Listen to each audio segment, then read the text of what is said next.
All right, what's up, everyone? To another video, Full Speed and Boss, and today we're talking about the Klx140 and that BBR rev box. I get so many questions about this thing, so let's talk about it.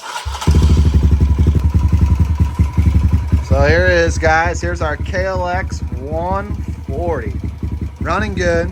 Just did a little carb clean on her. All right, so some of the mods that we have done to this bike, obviously you can see right off the bat, we got that PC full exhaust system on this thing. We got KK wheels on this. We actually converted this bike from a Klx140 to a Klx140L. We got the BBR springs in the front, heavy duty. We have the DDM rear shock in the rear here. We have the TB parts cam on the top end. Stock displacement, still the stock piston and everything on this thing. We have those mica bars on this thing. These are the pit bike low bars. They are super good. They fit the bike really good.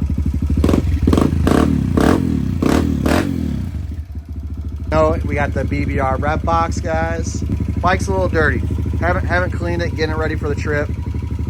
But she's definitely a runner, guys. And forgot to tell you, we got that 22 mil Mikuni carb, which is another big topic we're gonna be talking about.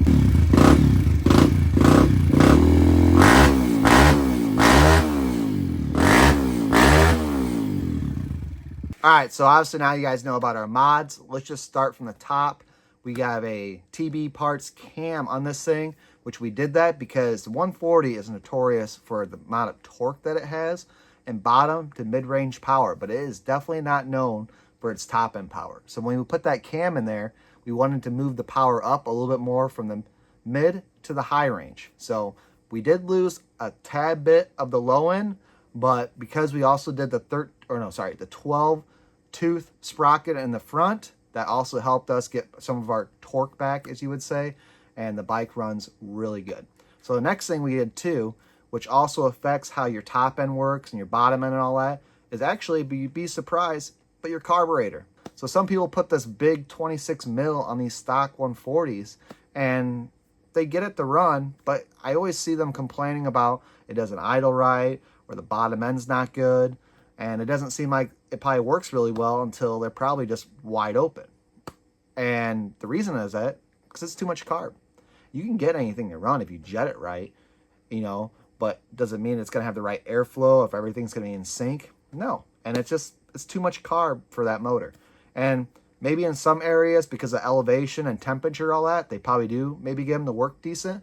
But as far as us being at about 600, 700 foot elevation, it's above sea level, it'd be no bueno. So we went with that 22 mil Mikuni, and I did a video on the adapter that goes into that connects it to the boot that goes to the engine. And the way that 22 lined up to that, it actually left a little bit of a step, meaning it kind of like stepped into it. It had a little ridge because they didn't mock up 100% perfect, which I wasn't a fan of. But we still ran the bike like that, and it ran super good. And then what we did was actually, just recently, we just did it because we got another trip coming, is that we took on one of our air grinders and we just kind of started buffing that out and smooth it out. So it has a nice smooth air passage going through, which is really important. And the tighter diameter on your carb like that produces better torque out of your motor. And I'm no expert, guys. So if anyone wants to try to correct me in the comments, they can. But I've tested this bike and it runs really good and the power's all there. Now, with that rev box, it obviously opens up your top end, being how far it can rev out.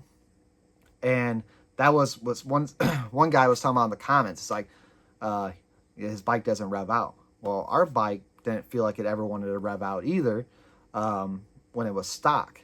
And that was because it just has no top end. Your low to mid-range, it had great pull, but it always seemed like once it started creeping up to the top end, it kind of want to lay on its face and you're shifting into the next gear, which then again, it'd have good pull. Even my buddy would ask me like, dude, like rev that thing out going on top of that hill. And I'd be like, no, dude, it's just not there. Like it doesn't want it. It wants to be in that mid-range, and that's your 140. So again, that's why we did the cam. So what we noticed was when we did this BBR rev box, I honestly was not impressed with the gains at all. Now, our Klx110L, that has a lot more mods done to it, definitely like it. It supports the bike 100%, and that bike rips. definitely a good add-on. If you, I mean, as far as any type of heavy mods you start doing with your bike and all that, especially if you do a head and bigger valves, whatever, ported, that's going to be a good one. Doing the BBR rev box, it's definitely going to be a good add-on for power. Stock bike, it's not going to be there. And I know one guy talked about being able to adjust the tuning of some of the rev boxes. That's way out of my area of being able to do that. I wouldn't know where to start on doing that. Maybe it's possible, and maybe you could make it work better for you on a more of a stock bike.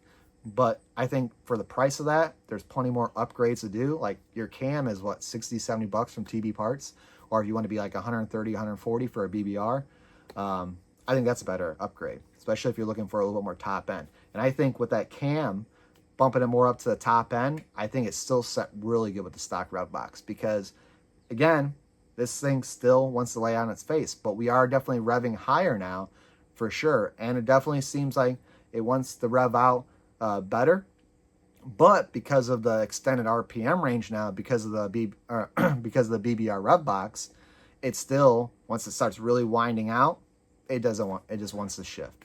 It wants me to shift it. It's just not there. So in my long run, and my answer is no, I don't think the BBR rev box is worth the money unless you start buying the SX head and start getting some really hopped up bigger valves and all that, and then that pushes for you to have more airflow and all that, pushes you to have more top end. So I think that's pretty much your answer right there, is that if you have heavy mods like that, especially done to your head, then I would definitely go with a BBR rev box. And not to beat up on BBR, because we actually love BBR products. You guys know they're awesome. But sometimes these aftermarket rev boxes are just some reason known to fail a little bit easier than your factory ones. I've had factory rev boxes last forever, and it just happens, which they corrected it very quick, but we bought a BBR rev box for our XR100, and right off the get-go, it was bad. And I really messed this up because we're doing a whole engine build, and here I am second guessing everything that I did and not even thinking about that this BBR brand new rev box is bad, and I'm readjusting the valves. I'm checking my timing. I'm keep going through this thing. I'm jetting the carb differently, like trying to figure out what's going on, and it was the rev box. So again, everything, you get alignment every once in a while. So, and I haven't had a BBR rev box go bad, besides that one being bad that came to us. But as far as that, I mean, exhaust is a huge mod on these things. Even if you take that baffle out on the end, you still have a huge restriction just right there at the beginning. The header is a joke on those things, because you pop your header off, you'll see like you could barely fit your pinky inside this thing. Like, it's super restricted. And I know some guys drill that out, and I can't remember if we had drilled that out or not, but you could do that work, and it definitely is going to be better than it being stock. But aftermarket exhaust is going to be where it's at. Not saying you have to do pro circuit. My buddy's got a BBR, and it seems that what people are saying, BBR is known for the highest dyno horsepower on the 140. Don't quote me on that, but I will say, you can quote me on this, is that the power difference isn't going to matter. Just buy the pipe that you want, and that looks good. Unless you're buying something from Temu or whatever that Chinese site is. Get yourself a good name quality pipe, and you'll be good.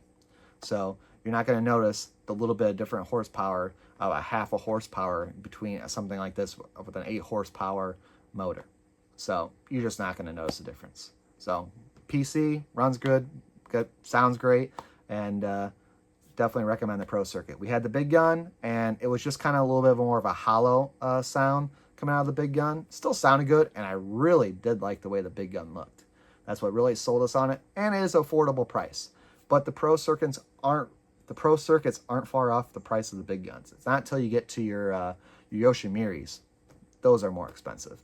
And they don't make a rocket exhaust for the 140 yet, so that's kind of a bummer, because I would really like to try out rocket and see what they sound like. I'm assuming they're going to be in between a Pro Circuit and the big gun, in my opinion, just by hearing one of the pipes on a 450. And then the only thing we did for the Airbox, we originally drilled holes in the side cover, but we were having so much issues with water getting into our filter and all that. We had to buy a new Airbox lid, put that back on, And then what we did is we removed the only Airbox mods we did, we actually removed the baffle screen inside where your air filter's at. And we left the snorkel on there because, again, when we pull it off, there was so much mud and all that caked in there that obviously there's dirt and water and all that making it up there. I don't want that creeping in to our air filter. So that's my take on the Airbox. And going sliding back to that 22 mil real quick, is that 22 mil does bolt right in. Like, what's super nice about these carbs, and I talk about it in so many of my videos, is that you could take your stock carb off, your 140, being your 20 mil Keen, I believe, pull that sucker off, take the slide out, and then literally take that cap and screw it right onto your 22 mil after you install the slide that comes in that 22 mil onto that. And all you have to do is just a little cable adjust on the top by your throttle tube, and you're good to go. So, and then if you want to go, like I said, you want to smooth that intake adapter, boot, or whatever you want to call that thing, that's definitely good too. But everything else, as far as all the boots, everything, it bolts right in. It's a good fit. And the 22 mil Mikuni that we purchased is always off T-Bolt USA. It's the best way for us to stay consistent with this car, making sure we get the same one, hopefully every time. So many different versions of Mikuni out there, not knowing if they're truly made in Japan, if it's a legit, genuine Mikuni or not. It's just really tough to tell. I did a whole separate video on this, but even if it truly looks like a Mikuni, it could still be a China carb because they're getting that good at cloning these things. So, but all the 22s I've gotten from the same place, and we have them on 3 or 4 bikes now, being between me and my buddies, and they all run great. So, and actually we're pulling the 22 mil off the 100 right now since it's down, and we're going to let our buddy try it on a CRF 125 because he keeps messing with that stock carb on that thing, and I tell him, dude, you got to get this 22 because the stock carbs are garbage when it comes to adjusting after you've done mods to your bike. So I'm pretty sure that covers about everything I wanted to talk about in this video. I hope it helps you out, whether you're making a decision or if you want to bring a conversation into the comment section. Please go ahead. I like seeing the comments start to, build up and all that, and I get to communicate with you guys and talk stuff, and maybe you learn something, and heck, maybe I learned something too. And for deeper conversations, or you're having issues with your bikes, just hit me up on Instagram, messages. I might not get back to you right away, but I'll try to, and then we'll talk about what you got going on or what you're thinking, and maybe we both learn from something. So that's what it's all about, guys. So that's about it for today's video, guys. I appreciate you guys watching, and you guys know the deal. Until next time, we'll see you later.